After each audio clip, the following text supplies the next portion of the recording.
Túnez, finales de 1315, un anciano dicta con fiebre. La mano de su acompañante va más rápida que su respiración. Afuera, el aire trae sal y voces que no le pertenecen. Ese hombre se llama Ramón Llull y lleva décadas intentando lo mismo, que su Dios pueda decirse en voz alta frente a quien lo niega, sin espada, sin gritos, solo con razón y amor. La incomodidad es esta, un místico que también quiere ser ingeniero de ideas. Si te quedas, vamos a hablar de dónde sale esa mezcla, por qué le costó amistades, prestigio y libertad, y cómo su mística sobre Dios terminó metida en ruedas, letras y libros que aún hoy se leen como si fuesen escritos con la garganta apretada. La vida de Ramón Llull muestra una idea incómoda y fértil. La fe puede vivirse como amor interior y también como argumento público, y esa mezcla cambia la manera de hablar de Dios entre religiones. Te doy la bienvenida a un nuevo episodio de Almas de la Historia. Si te gusta lo que hacemos, recuerda darle un me gusta a este episodio y compartir tus impresiones en los comentarios. Y ahora sí, hablemos del idioma de Dios.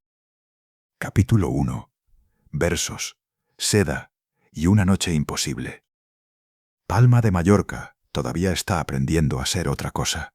Han pasado pocos años desde que Jaime I de Aragón tomó la isla en 1229, y la ciudad guarda señales visibles de ese cambio. En algunos barrios se levantan iglesias donde antes hubo mezquitas.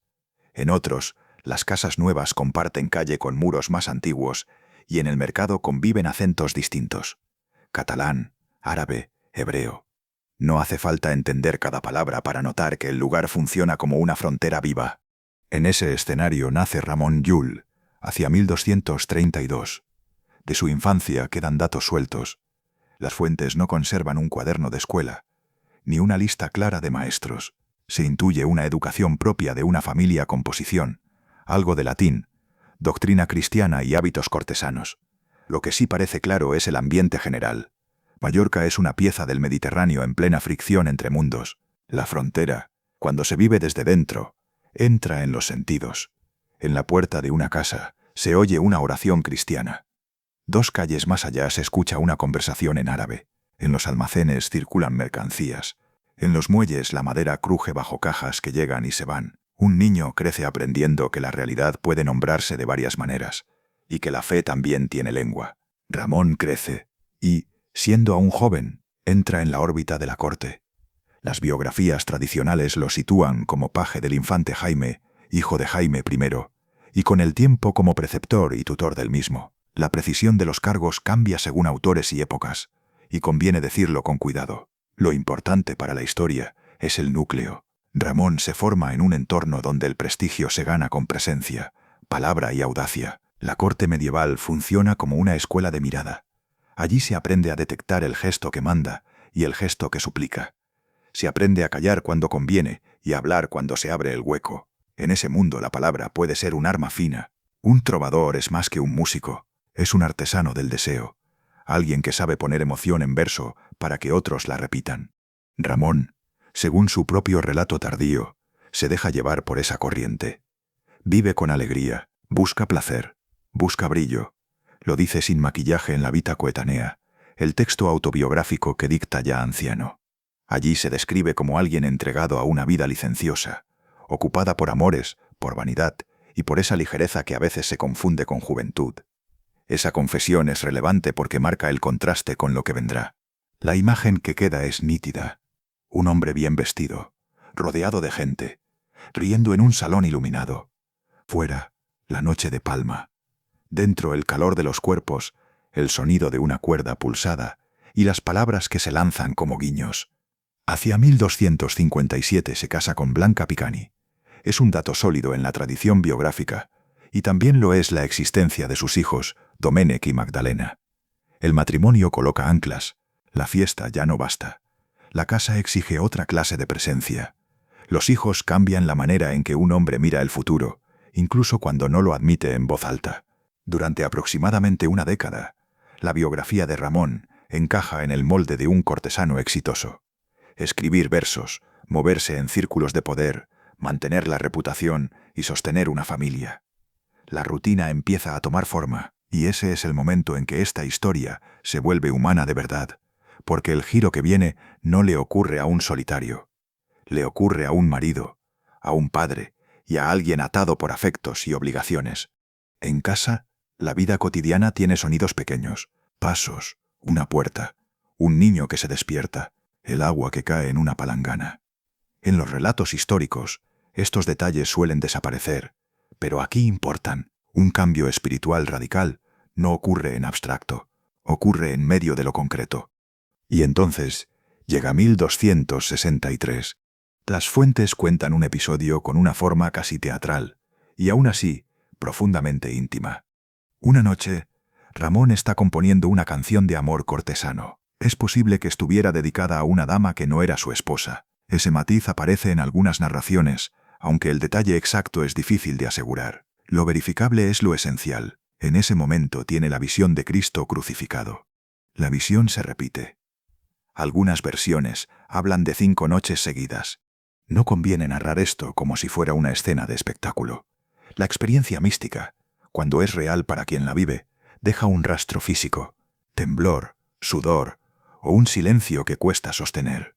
Un hombre puede sentir que el aire de la habitación cambia. Puede quedarse inmóvil, puede querer huir y no tener a dónde. Ramón queda sobrecogido. La visión de un crucificado, para un cristiano medieval, no es un símbolo amable. Es dolor, es juicio, es llamada. Si esa imagen se le aparece una y otra vez, algo se rompe dentro. Aquí empieza la grieta de este capítulo. La vida anterior sigue existiendo. La familia sigue allí, la corte sigue llamando. Pero la mente ya no es la misma. En la vida coetánea se nota el tono del hombre que recuerda su propio derrumbe. Lo narra con una mezcla de vergüenza y certeza. Eso también forma parte de su carisma posterior. No pretende presentarse como un santo pulido desde la cuna. Se muestra como alguien que cayó y se levantó con heridas. Los días siguientes a una experiencia así suelen ser peores que la noche misma. La noche concentra. El día exige actuar como siempre. Comer, sonreír, decidir asuntos prácticos, mirar a la esposa a los ojos, jugar con los hijos, salir a un salón donde todos esperan al mismo Ramón de siempre. El conflicto se vuelve doble. Dentro, una urgencia. Fuera, la necesidad de mantener un papel social. Las fuentes no describen con detalle la conversación con Blanca. Tampoco tenemos un registro de cómo reaccionaron sus amigos de corte. Ese silencio documental deja espacio para una verdad simple. Cualquier cambio radical rompe rutinas, y romper rutinas suele doler a más de una persona. La tradición cuenta otro elemento importante en esos años. Ramón escucha una predicación sobre la vida de San Francisco de Asís. Francisco había muerto en 1226, y su figura crece con fuerza en el siglo XIII. La idea de pobreza voluntaria, de entrega total y de caminar por el mundo sin sostén, se vuelve un imán espiritual para muchos. Para Ramón, que viene del lujo, esa imagen funciona como una navaja que corta las excusas. Entre 1263 y 1267, su transformación se concreta. Se parece a una mudanza lenta, con pasos que se confirman. Primero, el malestar, luego, el cambio de hábitos, después, el deseo de expiar, por último, la renuncia. En 1265 aproximadamente, Ramón emprende peregrinación. Va a Rocamadour, santuario mariano en Francia, y después a Santiago de Compostela. Estas rutas, en la Edad Media, tienen una función clara, son penitencia, búsqueda y petición de guía. También son escuela del cuerpo. El camino enseña cansancio. La ropa se ensucia, la comida es la que se consigue. El sueño se comparte con desconocidos. Un hombre que ha vivido entre telas finas y conversaciones elegantes se ve de pronto caminando con polvo en los pies. Es una transformación física que ayuda a fijar la decisión interior. Se puede imaginar la escena sin inventar demasiado. Un grupo de peregrinos en una senda. Un bordón golpea la tierra. Alguno tose. Al atardecer, el cielo se apaga y se busca un lugar donde dormir. Ramón mira sus manos. Piensa en su casa. Piensa en lo que ha hecho. Piensa en el crucificado que lo persigue. Rocamadour es un lugar de devoción antigua, asociado a la Virgen. En ese tiempo, la fe se expresa a través de espacios. El santuario organiza la emoción. La gente se arrodilla, toca piedra y enciende velas. En la práctica religiosa medieval, el cuerpo participa, no es una fe solo mental. Santiago, por su parte, es el extremo occidental del gran mapa cristiano. Llegar allí significa culminar una ruta. Para un penitente, significa tocar el final de un esfuerzo y pedir una respuesta. Queda el templo, el olor de cera, el murmullo de oraciones, el cansancio que se vuelve casi una forma de claridad. En el regreso, hacia 1265 o 1266, Ramón busca consejo de Ramón de Peñafort, dominico catalán de gran influencia, jurista y confesor real. La conversión de Ramón no queda encerrada en su pecho. Busca un criterio externo, alguien con autoridad moral e intelectual. Eso muestra que su experiencia mística no lo empuja a una locura privada, lo empuja a organizar una vida. La tradición del encuentro dice que Peñafort le aconseja estudiar, formarse, prepararse y en especial aprender árabe si su intención es hablar con musulmanes. Ese consejo, dicho en una sala sencilla, tiene un efecto que se entiende enseguida. Ramón ya no solo quiere salvar su alma, quiere hacer algo en el mundo. Mallorca vuelve a aparecer aquí como pieza clave. En Palma existían iniciativas dominicas de estudio del árabe con fines misionales. Ese dato conecta con el ambiente fronterizo de su infancia. La isla ofrece el primer laboratorio. Hay gente que habla árabe. Hay convivencia con comunidades no cristianas. La misión, si existe, tiene una base práctica. A partir de ahí, 1267 marca un acto definitivo. Ramón abandona la corte, renuncia a cargos, vende posesiones, asegura sustento a su esposa e hijos adelantando herencia, y luego se marcha. Esta decisión tiene una dureza particular. Deja atrás una vida entera, y deja atrás a las personas amadas. Aquí conviene detenerse un momento, sin dramatizar en exceso. La renuncia, cuando se vive de verdad, pesa en lo cotidiano. La última noche en casa no necesita grandes discursos. Basta un hombre mirando a sus hijos dormidos, sabiendo que al amanecer su presencia será otra cosa, si es que vuelve a existir para ellos. Basta la mirada de Blanca. Basta el silencio en una habitación donde antes todo parecía estable. La geografía medieval, a veces, convierte estas escenas en estampas limpias. La realidad humana suele ser más áspera. Incluso si Ramón cree con toda su fuerza que debe irse, el cuerpo y el corazón siente otra cosa. En este punto se entiende mejor el conflicto que nos interesa para toda nuestra historia.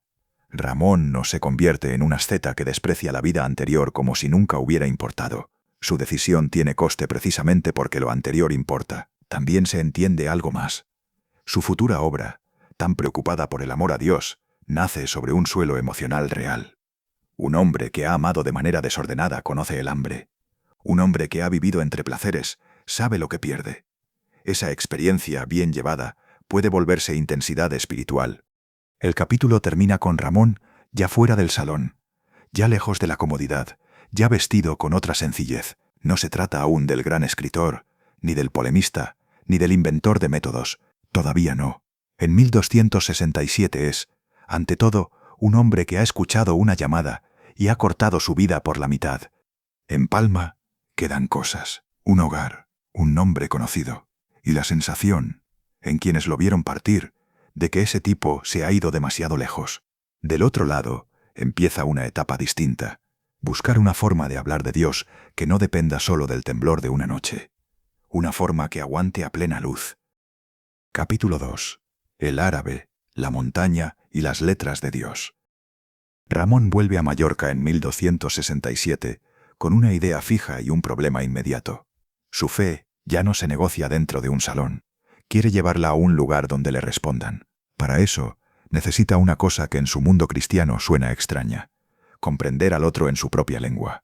En el siglo XIII, el Mediterráneo es un espacio de comercio y también de guerra. Circulan mercancías, pero también circulan cautivos. La esclavitud forma parte del paisaje social, y en Mallorca, recién incorporada a la corona de Aragón, esa realidad se ve a simple vista. Ramón toma una decisión que hoy incomoda, y que en su época ya tenía carga moral. Según la Vita Coetanea, el relato autobiográfico que dictará ya anciano, compra un esclavo musulmán para aprender árabe. Hay un detalle importante aquí. No basta decir que aprende árabe. Aprender una lengua exige convivencia, repetición, paciencia y una cierta humildad. Exige aceptar que uno se equivoca como un niño, y en este caso exige además habitar una relación atravesada por poder y violencia estructural, la de un amo y un esclavo. Ese nudo no se resuelve con una frase piadosa. Se queda ahí, como parte de la historia humana de Ramón. Los estudios modernos discuten incluso el perfil de ese maestro forzado, su posible origen y lo que esa figura significa en la construcción intelectual de Ramón. Lo que permanece firme es el núcleo biográfico. Ramón liga su proyecto a la lengua árabe y lo hace desde muy pronto. A la vez su vida cambia por dentro. Los años que siguen son de rutina austera. Vuelve a casa menos, se aparta más y corta hábitos antiguos. En lugar de buscar estímulos, busca repetición. Horas de lectura, horas de oración, horas de ensayo de argumentos. La conversión se vuelve una forma de organizar el día. En Mallorca, tiene cerca 2 espacios que se complementan y que le van a moldear el carácter. Uno es el Monte de Randa. El otro, el monasterio de Santa María de la Real. Randa, en la tradición luliana, aparece como un lugar de retiro, una montaña cercana a Palma, con caminos secos, viento y sensación de aislamiento. Allí Ramón puede hacer algo que no cabe en la corte, callar sin que ese silencio parezca derrota. En la Real, en cambio, hay disciplina de estudio, hay monjes, biblioteca y método. Si Randa le ofrece soledad, la Real le ofrece una tradición que le exige precisión teológica y le recuerda que una emoción intensa no basta para construir doctrina. En ese cruce de montaña y monasterio, su vida interior empieza a tomar forma literaria. Entre 1271 y 1274, trabaja en una obra inmensa, el libro de la contemplación en Dios. Se escribe en catalán y también circula en latín. Él afirma que ambas versiones proceden de una redacción árabe anterior que no se ha conservado. Ese dato muestra el tamaño de su ambición desde el principio. Piensa en 3 lenguas y en 3 públicos. En sus páginas se nota un hombre que vigila su propio pensamiento, que se corrige y que intenta sostener una atención continua a Dios. Ahí aparece su mística con una textura reconocible. Dios no queda lejos, queda cerca y exige una respuesta diaria. Y esa respuesta incluye estudio, examen de conciencia, control del deseo y una alegría que a veces se parece al alivio. Hay algo más. Escribir en catalán, en esa época, significa tomar una decisión cultural. El latín es la lengua universitaria y eclesiástica, la lengua de los debates serios. El catalán es lengua de casa, de mercado y de vida común. Ramón quiere que el pensamiento religioso baje al terreno donde la gente vive. Ese gesto también tiene un costo. Un hombre que escribe de Dios con intensidad en lengua vulgar puede parecer sospechoso, puede parecer un exaltado o alguien que se sale de su sitio. Ramón aprende pronto que la santidad percibida por uno mismo no sirve si el entorno lo aísla del todo. Y ahí entra su segunda obsesión. La contemplación lo sostiene, pero él quiere un instrumento que funcione en discusión. Algo que no dependa de que el interlocutor comparta su emoción. Algo que se pueda poner sobre una mesa y trabajar paso a paso. La tradición sitúa el nacimiento de ese instrumento en Randa, alrededor de 1274. La Vita Coetanea cuenta que pasa un tiempo de contemplación en un monte y que en ese contexto encuentra la manera de escribir el libro que buscaba, el método que más tarde llamará su arte. La tradición identifica ese monte con Randa. El punto decisivo aquí es que presenta su arte como respuesta a un problema concreto. ¿Cómo escribir? ¿En qué forma? ¿Y con qué estructura? Para que la verdad cristiana pueda demostrarse de manera ordenada. Para un oyente de hoy, la palabra arte puede confundir. No se refiere a pintura ni a música. En la Edad Media, arte significa técnica, método y un conjunto de reglas para producir un resultado. Ramón quiere una técnica de pensamiento. Su primera formulación aparece en textos de mediados de los años 1270, con títulos como Art brujada de trobar veritat y el Ars demonstrativa. Las formas cambian a lo largo de su vida, pero el núcleo ya está aquí. El núcleo se puede explicar sin convertir el episodio en una clase. Selecciona una serie de atributos que considera esenciales en Dios: bondad, grandeza, eternidad, poder, sabiduría, voluntad, virtud, verdad, gloria, entre otros según la versión. A cada atributo le asigna una letra. Esas letras se combinan siguiendo reglas. Las combinaciones generan proposiciones, relaciones y preguntas de análisis. La idea es que, Trabajando esas combinaciones, se puede razonar sobre Dios y sobre el mundo con una estructura común.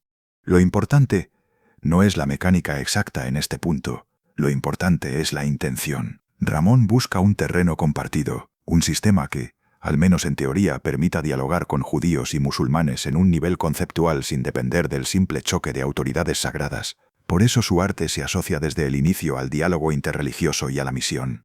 Esta ambición encierra una tensión nueva. Si el método pretende ser universal, alguien lo va a mirar con lupa. Y en el siglo XIII, esa lupa se llama ortodoxia. Ramón lo entiende y actúa en consecuencia. No se queda en la montaña protegiendo su hallazgo. Se mueve hacia donde se valida el conocimiento. Busca apoyo político y busca examen religioso. Aquí entra Montpellier. Montpellier es una ciudad clave en el Mediterráneo occidental, con vida intelectual intensa y conexiones comerciales. Ramón pasa tiempo allí y, bajo el apoyo del entorno del infante Jaime, trabaja en la redacción del Ars Demonstrativa. Además, según fuentes de referencia, un fraile franciscano examina su sistema y lo considera aceptable. Ese primer aval funciona como una bocanada de aire.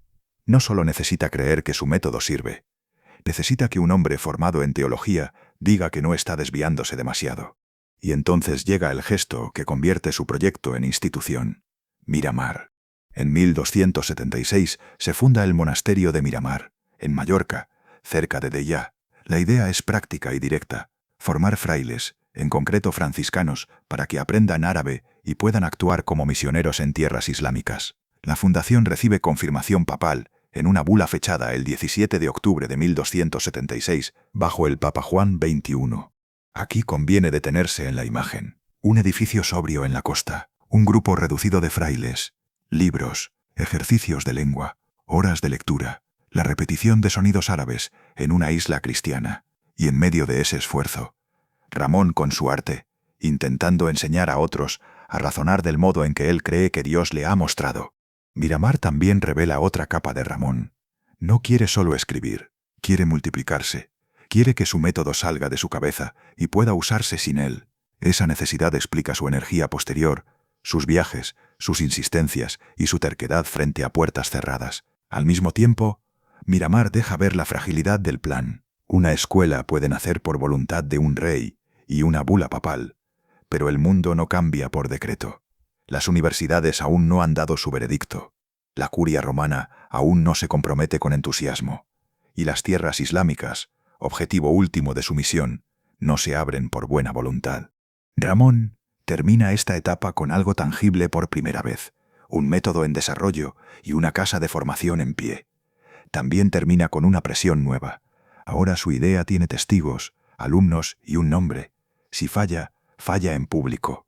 En la costa de Mallorca, con el mar delante y el trabajo detrás, empieza a insinuarse la siguiente fase de su vida. Ya no basta con prepararse. Toca salir y probarlo todo con interlocutores que no le deben nada. Capítulo 3. Un bosque, un libro y una reforma. En Miramar el aire se cuela por una ventana y llega hasta la mesa donde alguien se deja la garganta repitiendo sonidos que no le salen. Una palabra árabe, luego otra. Un fraile se ríe por vergüenza, otro se muerde el labio y al final todos vuelven a intentarlo. No hay épica aquí, hay trabajo duro y paciencia. Mucha paciencia. Ramón está cerca, atento a lo mínimo.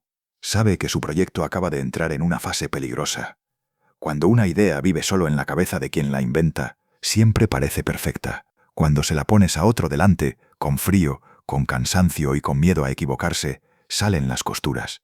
En esa costa de la Tramuntana, el método de Ramón se vuelve práctico. Sus letras, sus figuras, su manera de ordenar conceptos sobre Dios, dejan de ser iluminación privada para convertirse en material de clase. Él mira cómo los alumnos se pierden. Aprende dónde se atascan, qué necesita explicación y qué necesita paciencia. Miramar, tal como lo describe en la Vita Coetanea, nace como colegio de lenguas y de misión. Esa intención marca todo el ambiente. Nadie estudia árabe solo por curiosidad. Lo estudian para hablar con un interlocutor real, un judío o un musulmán que no va a aceptar un sermón como prueba. Ese detalle vuelve a colocar a Ramón en tensión. Un colegio puede existir, pero depende de redes frágiles. El apoyo real es útil mientras dura. La confirmación eclesiástica es útil mientras no cambie el clima. En el siglo XIII, el clima cambia a menudo, por muertes repentinas, por luchas de poder o por prioridades nuevas. Ramón lo ve y lo encaja. Se le nota una cualidad que va a repetirse toda su vida. Cuando una puerta se queda a medio abrir, él busca otra. No abandona la primera, pero aprende a no depender de una sola. En esos mismos años, empieza a entender algo que al principio quizá no vio. La misión no se sostiene solo con argumentos. En una discusión pública, la gente recuerda una imagen, un gesto o una historia. Las pruebas formales importan, pero el corazón manda más de lo que nadie quiere admitir. Ramón viene de la corte.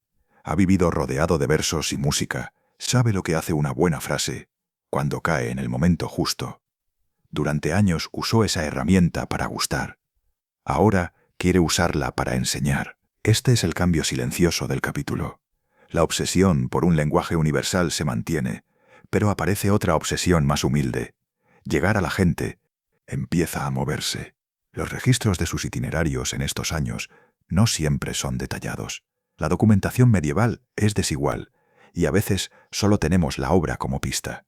Aún así, se puede decir con seguridad que Ramón va saliendo de la isla y vuelve a Montpellier, y que su vida se vuelve de caminos. Montpellier es un lugar lógico para él.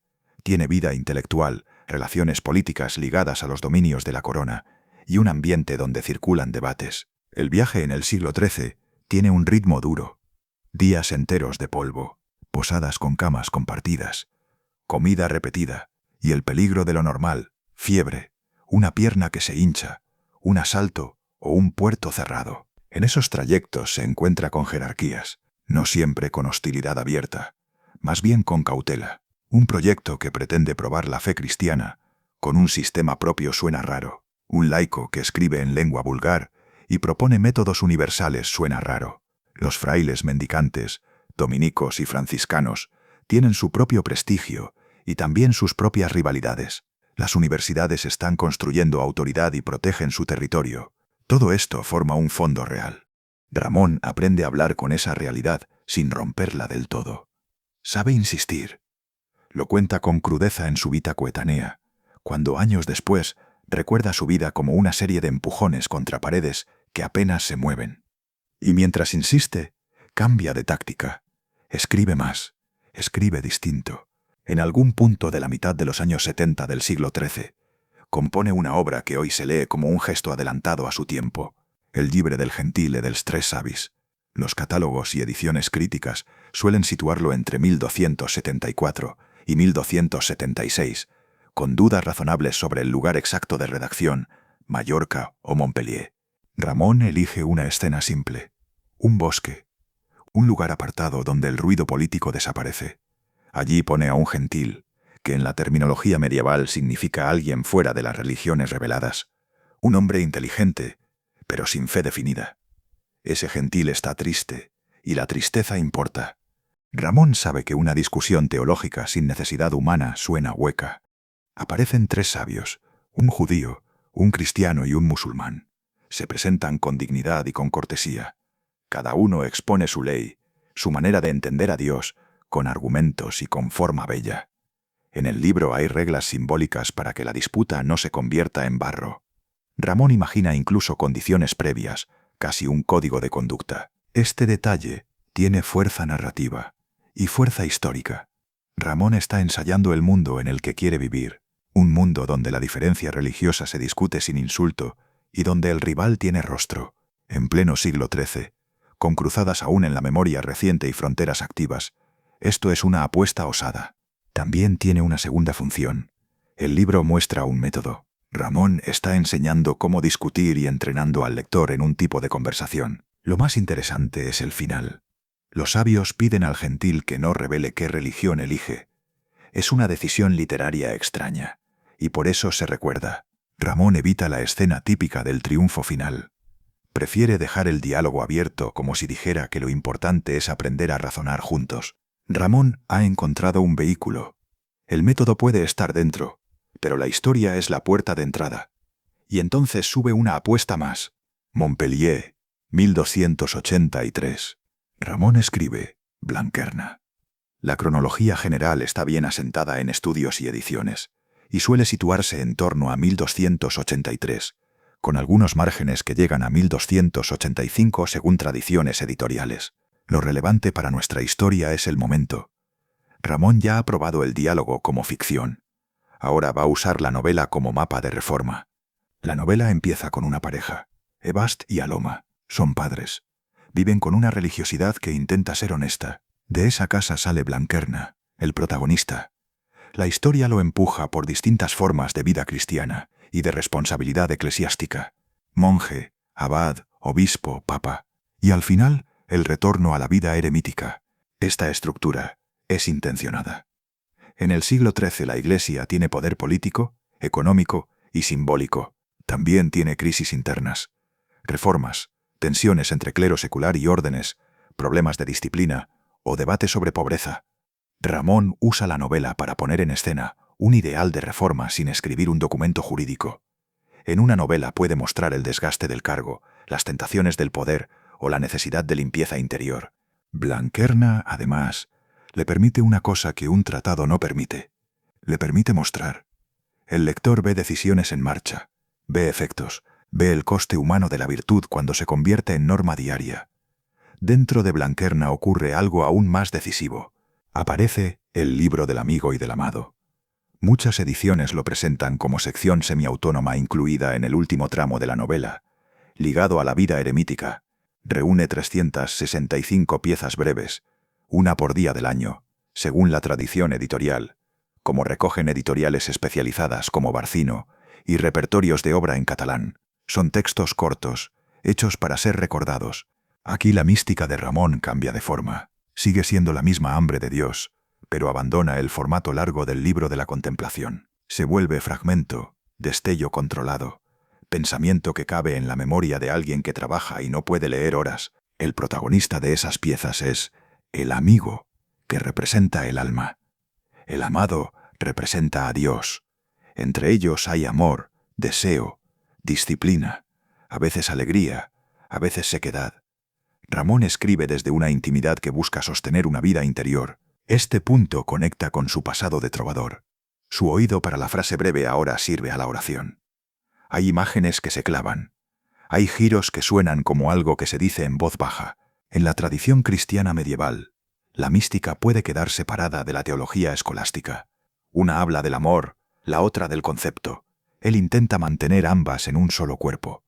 Su arte busca una forma racional de hablar de Dios. Su obra busca una forma vital de permanecer en Dios. Esa convivencia tiene un efecto dramático. Ramón empieza a darse cuenta de que su proyecto no es solo convencer a un interlocutor externo. Es construir un tipo de cristiano capaz de pensar y capaz de amar sin que una cosa destruya la otra. En este tramo también se entiende mejor por qué escribe en catalán y no se encierra en el latín. Hay una decisión de alcance. Quiere una literatura que forme, que acompañe, que se pueda repetir como se repite una oración. No hace falta idealizarlo. Tiene un objetivo de conversión, y su mirada sobre el Islam y el judaísmo está marcada por su fe cristiana. Eso es histórico. Pero el modo en que construye el diálogo, la cortesía que concede al adversario en el gentil y el empeño en aprender lenguas abren un espacio menos habitual en su época. El capítulo queda con una sensación de avance real. Miramar le da entrenamiento, los caminos le dan fricción, el bosque literario le da una forma de debate que atrapa, Montpellier le da una novela que encierra su programa de reforma y su mística más memorable, y al fondo aparece una intuición final, pequeña y peligrosa.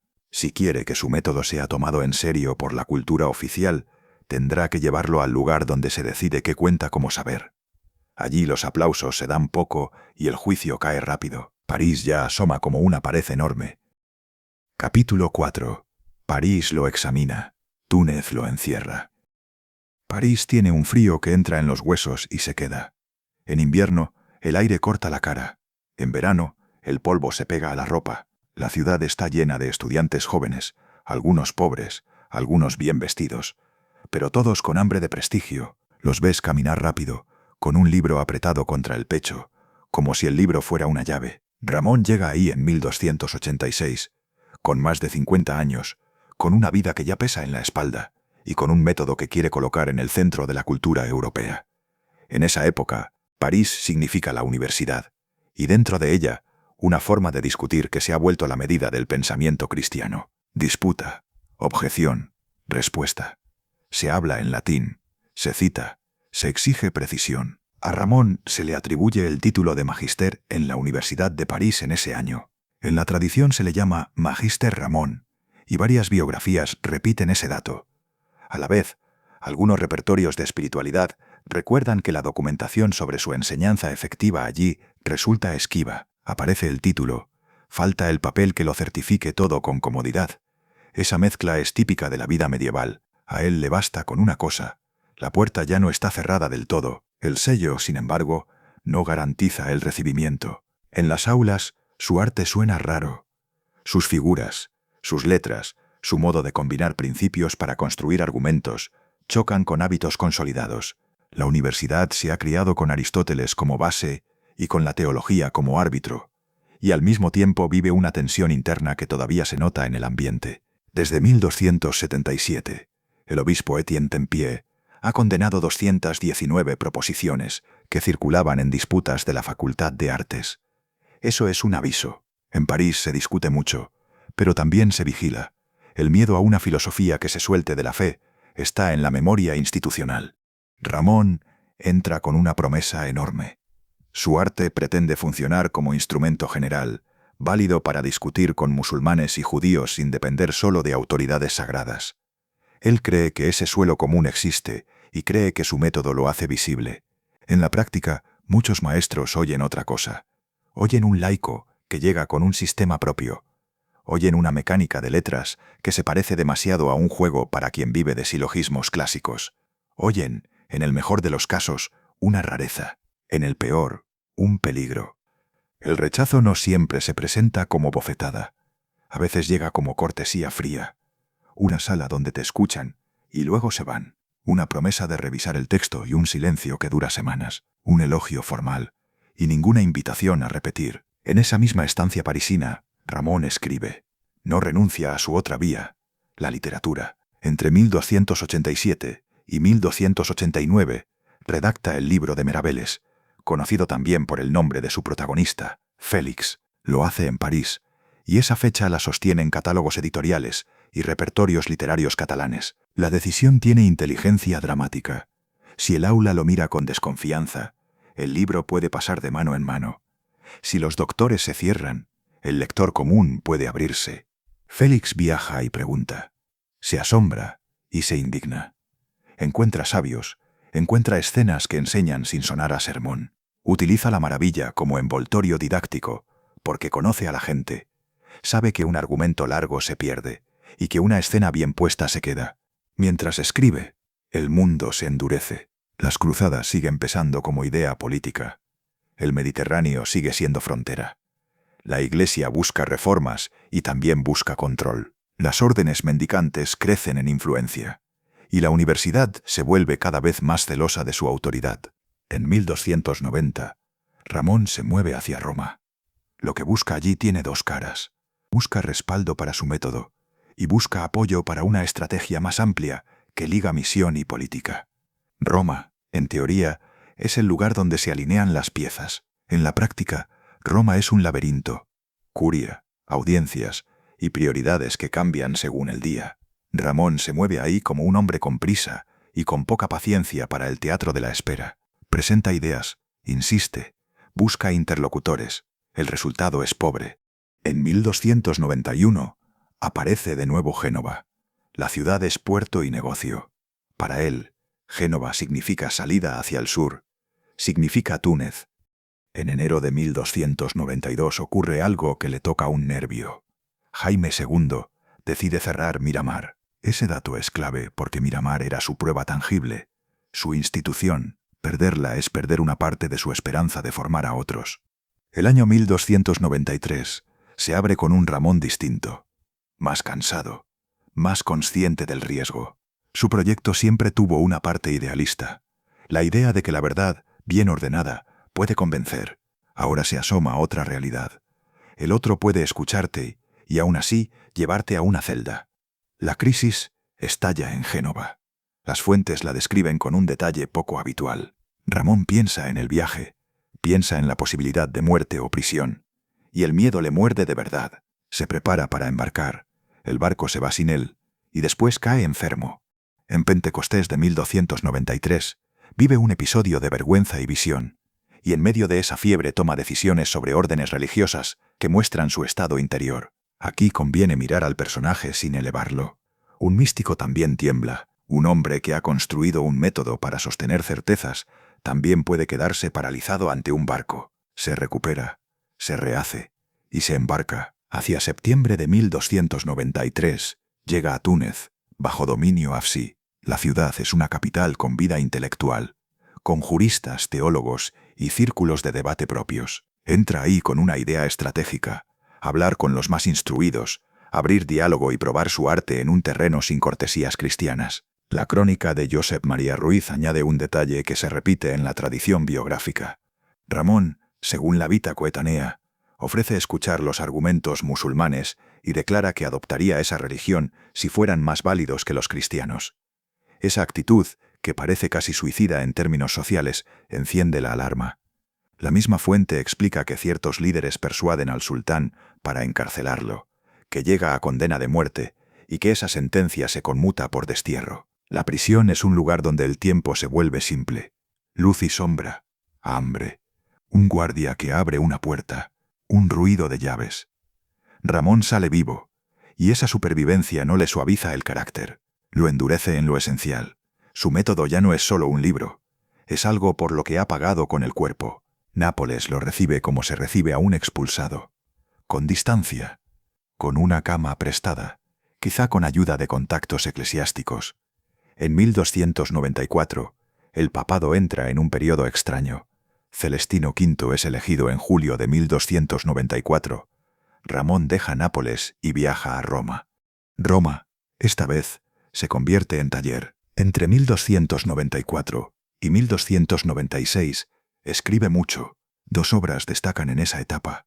Desconort, un poema donde piensa su vida con una franqueza que no busca quedar bien, y El árbol de ciencia, una enciclopedia que clasifica saberes, con la ambición de dar un mapa general del conocimiento. En el Desconort aparece el Ramón quebrado, el hombre que reconoce fracasos, puertas cerradas, burlas y cansancio. Eso lo vuelve más creíble. El árbol de ciencia muestra el otro lado, la necesidad de orden. Ramón quiere un instrumento que lo abarque todo, desde lo divino hasta lo natural y lo humano, con un lenguaje que pueda servir para enseñar, discutir y formar. En su cabeza, ordenar el saber es una herramienta de misión. Después de Roma, vuelve a París. La Vita Coetanea presenta ese periodo como poco productivo, pero hoy se conocen más textos y se percibe actividad intensa. Ramón mira la universidad con preocupación y entra en la batalla intelectual contra un tipo de averroísmo que él percibe como amenaza para la unidad entre fe y conocimiento. Escribe incluso un comentario sobre las 219 proposiciones condenadas en 1277 por Tempier. París, en esos años, es un lugar donde se discute la idea de doble verdad, la posibilidad de que una proposición sea verdadera en filosofía y falsa en teología, o al revés. Él no acepta esa separación. Su vida entera está montada sobre la convicción de que verdad y Dios no se contradicen, y de que la razón puede servir a la fe sin romperla. Esa postura lo mete en conflictos, y también le da una posición. Alinearse con Tempier, aunque sea décadas después, significa colocarse del lado de quienes quieren mantener a la filosofía bajo vigilancia teológica. Ramón, que siempre se consideró innovador, también puede volverse conservador cuando huele fractura. En algún punto de 1299, deja París y vuelve hacia su ámbito mediterráneo. Barcelona aparece al final del año como lugar de encuentro político. Allí se reúne con Jaime II de Aragón y obtiene una autorización llamativa: predicar en sinagogas y mezquitas de Cataluña. Josep María Ruiz lo afirma con fecha aproximada, hacia finales de 1299. Ese permiso tiene filo. Predicar en esos espacios implica entrar en territorios ajenos, sin la protección del anonimato. Implica que cada palabra puede tener respuesta inmediata. Él lo sabe, y aún así lo pide. El capítulo se queda ahí, con un hombre que ya ha sido examinado por doctores y encerrado por autoridades musulmanas, y que aún así vuelve a buscar el lugar exacto donde se juega su vida. Un documento en la mano y el cuerpo más viejo. El siguiente paso ya no admite adornos. Capítulo 5. Un decreto, unas piedras y una vida entera. En Mallorca, hacia 1300, Ramón ya es un hombre viejo para su tiempo. El ritmo del cuerpo cambia, la piel se vuelve más sensible al frío y el cansancio se acumula con menos perdón. En ese estado escribe el Cant de Ramón, un poema donde se mira sin suavidad y deja constancia de su propósito, servir a Dios y buscar compañía de personas devotas y leales. Suena a necesidad. También suena a alguien que ha comprendido que la vida se va acabando y que todavía tiene trabajo por hacer. Poco después, se mueve hacia el Mediterráneo oriental. La Vita Coetanea menciona ese viaje, aunque no cuenta cada movimiento con detalle. Los estudios actuales advierten de esa laguna. Se sabe que estuvo en Chipre y en la llamada Armenia Menor o Armenia Cilicia. Sobre Jerusalén, algunos repertorios hablan de una visita posible, con prudencia, porque el propio texto autobiográfico es breve y no cubre todo el trayecto. Esa incertidumbre es un buen recordatorio de cómo funciona la documentación medieval. Hay hechos que se sostienen y otros que quedan en zona borrosa. En Chipre, según reconstrucciones modernas de ese viaje, toca una realidad que a él le interesa desde el principio: órdenes militares, diplomacia y la convivencia tensa entre intereses religiosos y económicos. No es un peregrino en busca de estampas. Es un hombre que busca interlocutores con poder. El Mediterráneo oriental es el tablero donde se decide si Europa intentará recuperar Tierra Santa o si aceptará la pérdida de la última cruzada. Entra ahí con su obsesión. Necesita escuelas de lenguas, gente formada y una estructura que aguante más que un discurso bonito. Al volver, la energía se concentra en un tipo de escritura distinta. Redacta textos que funcionan como memoriales para convencer a quienes mandan. En esa línea aparece el Liber de Fine, fechado en 1305. Este texto habla de un rey guerrero, el Rex Velator, como figura de mando para una empresa que combina reforma, cruzada y misión. El término está ahí y forma parte del choque que hace interesante esta etapa. Ramón, que ha insistido tanto en convencer sin espada, también se mueve en un tiempo donde la espada decide rutas y puertos. Él intenta encajar su proyecto en ese mundo sin perder su idea central de aprendizaje y lengua. En 1305 también entra en escena Clemente V, el papa que convoca después el Concilio de Vienne. Ramón se acerca a los lugares donde pasan las decisiones. Aparece en Lyon en el contexto de esa coronación y en los años siguientes insiste con propuestas que buscan convertir la misión en política oficial. Ese movimiento se entiende como estrategia. Ha vivido suficiente para saber que una idea aislada muere cuando él muera. Necesita decretos, necesita cátedras, necesita algo que sobreviva a su cuerpo. Pero mientras escribe planes, el impulso africano vuelve. Hay algo en él que no se conforma con el escritorio. Él mismo construyó un diálogo ideal en el Gentil, y luego probó el riesgo en Túnez. Ahora vuelve a poner el cuerpo en el sitio donde el error se paga rápido. En 1307 viaja a Bujía, hoy Bejaia, en la costa de la actual Argelia. Allí predica y discute. El relato tradicional y las síntesis biográficas coinciden en lo esencial. Recibió violencia, pasó por prisión y salió expulsado. La distancia entre el bosque literario y la plaza real se vuelve brutal.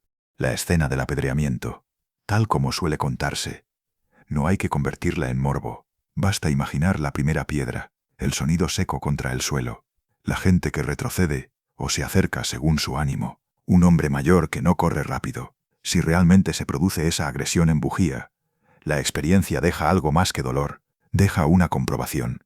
La razón no siempre obtiene debate, a veces obtiene castigo cruel. Pasa alrededor de 6 meses encarcelado. El encierro es una escuela involuntaria. Reduce el mundo a poco espacio, cambia la relación con el tiempo. En ese lugar, su proyecto se vuelve más duro. Un hombre podría salir de ahí derrotado. En los textos posteriores se ve otra cosa. Sale con más necesidad de fijar su sistema, como si el golpe le recordara que el método tiene que quedar escrito de forma definitiva. Lo expulsan y lo embarcan hacia Italia. En el camino llega el episodio que roza lo increíble, el naufragio cerca de Pisa. Hay itinerarios y rutas que lo cuentan con detalle variable, pero el núcleo se repite: tempestad, barco perdido y llegada a tierra. Después de la cárcel y del mar, hace lo que hace siempre, escribe. Pisa lo recibe con una mezcla de puerto y refugio. A inicios de 1308, ya en esa ciudad, completa el Ars Generalis Ultima, una versión final de su arte, y poco después redacta el Ars Brevis como resumen accesible. Hay estudios académicos que subrayan el contraste. Uno esperaría un hombre roto, lleno de ira o desesperación. En cambio aparece un hombre técnico, concentrado, como si el sufrimiento no lo dispersara, sino que lo apretara a trabajar con más profundidad. El arte de Ramón, en esta fase, busca ser una herramienta general, un sistema de principios que se combinan para producir argumentos. Él cree que esos principios tienen un suelo común con otras religiones monoteístas, porque se basan en atributos de Dios y nociones que pueden discutirse sin citar un libro sagrado como autoridad final. Eso es lo que hace que su método apunte al diálogo interreligioso y a la vez a la reforma intelectual cristiana. Pisa, por tanto, es el taller donde busca cerrar su obra central, y cuando la cierra, no se queda a descansar. Vuelve a París en 1309 y permanece, con interrupciones, hasta 1311. Es su última gran ofensiva en el corazón académico de Europa. En esos años, escribe mucho, y buena parte tiene tono antiaverroísta, una respuesta al tipo de lectura de Aristóteles que a sus ojos rompe la unidad entre fe y razón. No entra como turista, entra como polemista y como inventor de método. En 1310 ocurre un hecho que llevaba décadas buscando.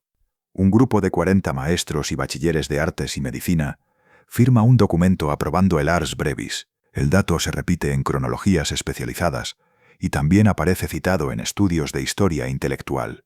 No significa que París entera lo haya abrazado. Significa algo más realista. Ya no es solo un hombre raro con ideas raras. Tiene una aprobación formal que puede usar como llave en otros lugares. En este mismo periodo, dicta la vita coetánea a monjes cartujos en París. Ese detalle es íntimo y a la vez estratégico. Dictar la propia vida en ese momento implica un deseo de dejar memoria y una conciencia clara de que el tiempo se acorta. Los estudios sobre su viaje oriental subrayan además que no cubre todos sus movimientos. Esa falta de exhaustividad revela algo. Él elige qué contar. Quiere construir una biografía orientada a un propósito. Con esa aprobación parisina en el bolsillo y con su vida ya dictada, se mueve hacia Vienne. El Concilio de Vienne se celebra entre 1311 y 1312. Llega a ese contexto con propuestas, entre ellas memoriales que giran alrededor de cruzada y misión. La investigación reciente ha estudiado sus intervenciones y su papel como proponente, sin convertirlo en el director del concilio, que no lo fue. Él empuja ideas, intenta influir en decisiones y actúa como alguien que ha pasado demasiados años viendo cómo se cierran puertas. De ese concilio sale un decreto que vale más que muchas audiencias. La asamblea estipula la creación de escuelas o cátedras para lenguas, con mención explícita de hebreo, árabe y caldeo, un término que en este contexto suele referirse al arameo, en varios centros, entre ellos París, Oxford, Bolonia y Salamanca, además del lugar donde resida la curia romana. El texto del decreto existe y puede leerse hoy. En la práctica, la implementación fue irregular y tardía en muchos casos, pero el gesto normativo es real. La Iglesia reconoce que necesita lenguas para predicar y discutir con otros pueblos. Ese punto es el clímax político de esta etapa. Ramón lleva décadas diciendo lo mismo con palabras distintas. La misión sin lengua es ceguera. El diálogo sin comprensión del idioma del otro se convierte en grito. El concilio, por fin, lo escribe como norma. Ramón deja de ser solo un individuo obstinado y se convierte en alguien que consigue, al menos una vez, mover una pieza grande. Aún así, la historia no se vuelve cómoda. La recompensa institucional llega cuando su cuerpo ya está gastado. La aprobación parisina llega cuando él ya ha pasado por piedras y barrotes. El decreto conciliar llega cuando él ya ha cruzado el mar demasiadas veces. Consigue un logro real, y aún así la inquietud no se apaga. En su carácter hay una urgencia que no se satisface con papel sellado. El capítulo se cierra con una imagen sencilla. Un hombre mayor sale de bien, sabiendo que ha logrado algo que buscó durante media vida. Y aún así mira hacia el sur, hacia el mar, con esa misma idea fija que lo ha sostenido y lo ha herido. Queda una última travesía por delante. Esta vez el margen de error será mínimo. Capítulo 6. Un último viaje, una última forma de decir adiós. La escena ocurre al final de 1315. Túnez tiene luz dura en las fachadas y un aire que reseca la garganta. Ramón ya pasa de los 80. En su mesa hay papeles y una fatiga que se vuelve rutina. La pluma avanza porque él la empuja, con la misma terquedad que lo llevó a París y a Bujía, a aulas y a cárceles. Las fuentes permiten sostener una cosa con bastante seguridad. En diciembre de 1315 todavía termina una obra en Túnez, el Liber de Deo et de Mundo. En 1313, Federico III de Sicilia firma un tratado con Túnez para frenar la piratería y aprovecha ese marco para promover catequesis. Ramón se suma, viaja a Sicilia y después pasa a Túnez con apoyo de Federico III y de Jaime II de Aragón. Ahora llega el punto donde el relato se parte.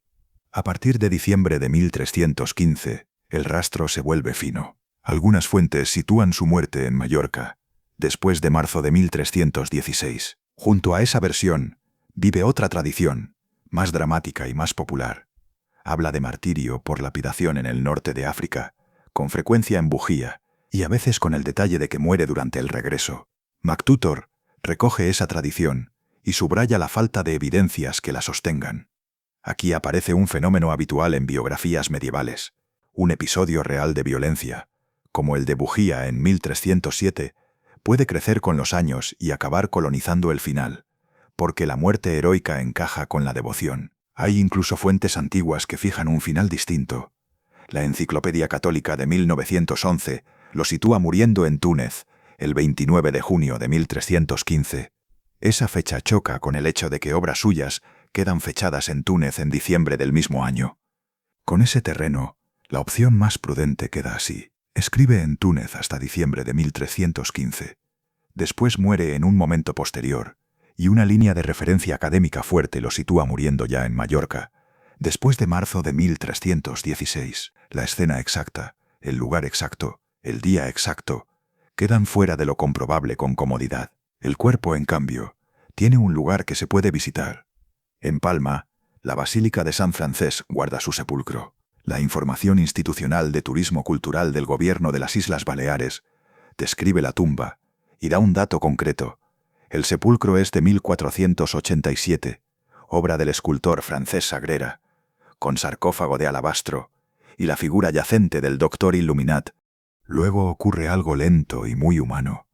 La devoción popular trabaja durante siglos, con tensiones, con defensas, con detractores, con empujones y frenazos.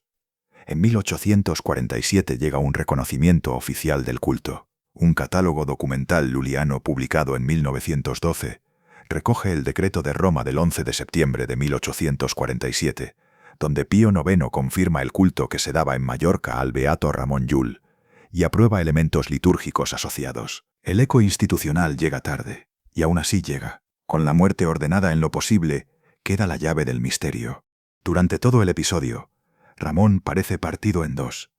Por un lado, un místico que escribe como amigo al Dios amado, con frases cortas que suenan a conversación interior.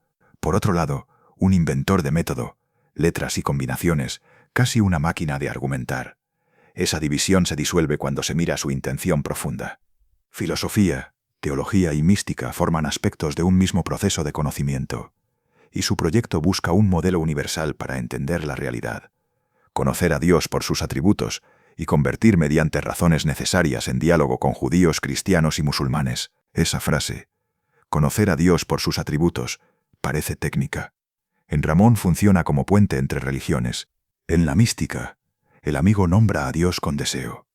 En el arte, el pensador nombra a Dios con letras que representan atributos. El gesto de fondo es el mismo: sostener la atención sobre lo divino, volver una y otra vez a cualidades como bondad, grandeza, sabiduría, voluntad, verdad, y trabajar con ellas hasta que el pensamiento se ordena. Ramón cree que la mente puede aprender un camino, y que ese camino puede compartirse con otros. En un mundo donde la fe se defendía muchas veces a golpes de espada o de autoridad, él intenta un recurso distinto: proponer un terreno de discusión que su interlocutor pueda entender, aunque termine rechazándolo. La mística explica por qué esa obstinación llega tan lejos.